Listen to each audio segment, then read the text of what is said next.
चलना है सबको छोड़ यहाँ अपने सुख दुख का भार प्रिय। चलना है सबको छोड़ यहाँ अपने सुख दुख का भार प्रिय। करना है कर लो आज उसे, करना है कर लो आज उसे, कल पर किसका अधिकार प्रिय। नमस्कार, मैं विकास शर्मा स्वागत करता हूं आपका मेरे ऑफिशियल यूट्यूब चैनल पर। क्योंकि करना है कर लो आज उसे, कल पर किसका अधिकार प्रिय। तो यह बात यमुना के संदर्भ में बिल्कुल सटीक बैठती है। अगर आप यमुना अथॉरिटी में इन्वेस्ट करना चाहते हैं तो आज का टाइम सबसे सही है, क्योंकि कल किसी ने नहीं देखा। कल वाले लोग आज 50 लाख 60 लाख 70 लाख कह सकते करोड़ रुपए पीछे हो चुके हैं। यानी कि जो लोग पिछले 3 साल से इंतजार कर रहे थे कि यमुना के अथॉरिटी के प्लॉट्स कम रेट होंगे, कम रेट में डाउन आएगा, वो आज पीछे ही रह गए। और ऐसे भी लोग पीछे रह गए जिन्होंने अपना आज की डेट में, मान लो कोई प्लॉट का रेट चल रहा है 1,95,00,000 रुपए, 2 करोड़ रुपए, 1.5 करोड़ रुपए, जो भी रेट चल रहा है आज की डेट में, और उन लोगों ने सोचा कि यार आज बजट नहीं है, आज हम 1,60 की चीज ले लेते हैं। लेकिन जब तक वो बजट बना दें तब तक ये रेट और उनसे 10-15 लाख रुपए ऊपर चला जाता है। तो कहते हैं कि जो निवेश होता है, जो इन्वेस्टमेंट होता है, वो टाइम में होता है, और टाइम आज की डेट में सबसे सही है, क्योंकि अगर आपको एक अच्छा रिटर्न लेना है तो आज की डेट में आप निवेश कर सकते हैं। साथियों, हम लोग बात करेंगे यमुना अथॉरिटी के प्लॉट्स के बारे में, और ये खबर है आज किसानों के बारे में, क्योंकि किसानों का एक प्रतिनिधि मंडल हाल ही फिलहाल में यमुना अथॉरिटी के सीईओ डॉक्टर अरुणवीर सिंह जी से मिला है। आप सभी को मालूम है कि किसान लगातार पूर्व से अब तक सबसे अपेक्षित वर्ग अगर कोई रहा है भारत की आजादी से, और हम अब तक बात करें तो हमेशा किसान रहा है।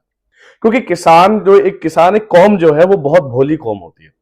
उसको आप कुछ भी कह दें, देखो जो बड़े बड़े राजनेता होते हैं वो किसी तरीके से बहला फुसलाकर उनको अपनी बातों में लेते हैं।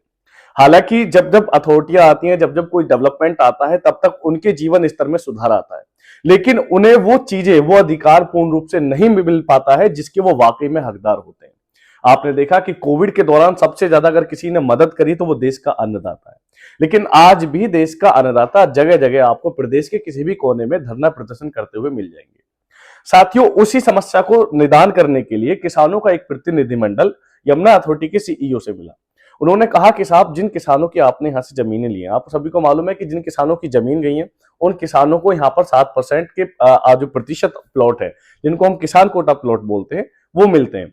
तो उन्होंने कहा कि जिन किसानों की जमीनें आपने ली हैं, अभी हाल ही फिलहाल में गैर पुश्तैनी और पुश्तैनी का मामला आया था, तो सरकार की जो बोर्ड मीटिंग हुई है यमुना अथॉरिटी की, उन्होंने ये निर्णय दिया है कि 2001 से पहले जिन लोगों ने भी जमीनें यहां खरीदी हैं उन लोगों को यहां पर पुश्तैनी माना जाएगा।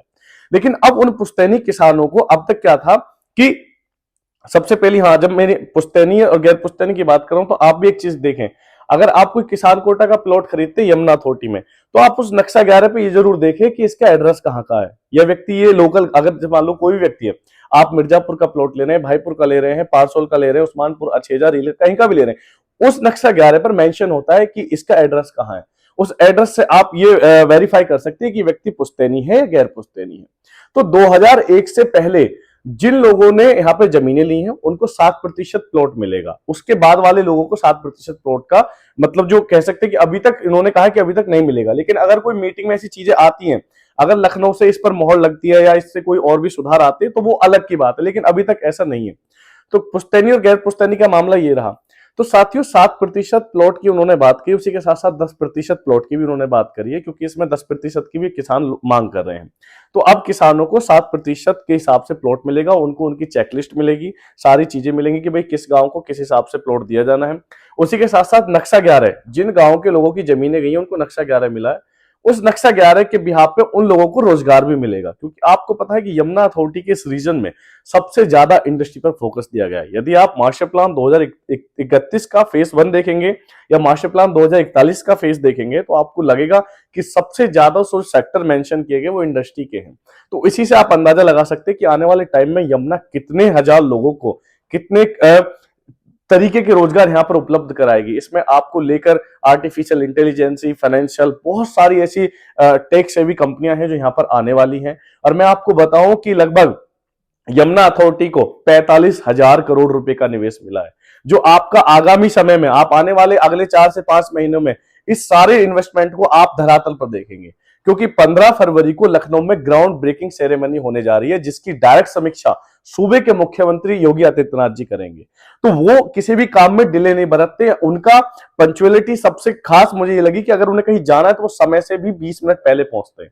तो वो किसी भी चीज में डिले नहीं करते, चाहे वो एयरपोर्ट के निर्माण को लेकर हो, चाहे वो फिल्म सिटी के निर्माण को लेकर हो, चाहे यहाँ पर इंडस्ट्री मेडिकल डिवाइस पार्क में जो उनको प्लॉट अलॉट करना हो उसको लेकर हो।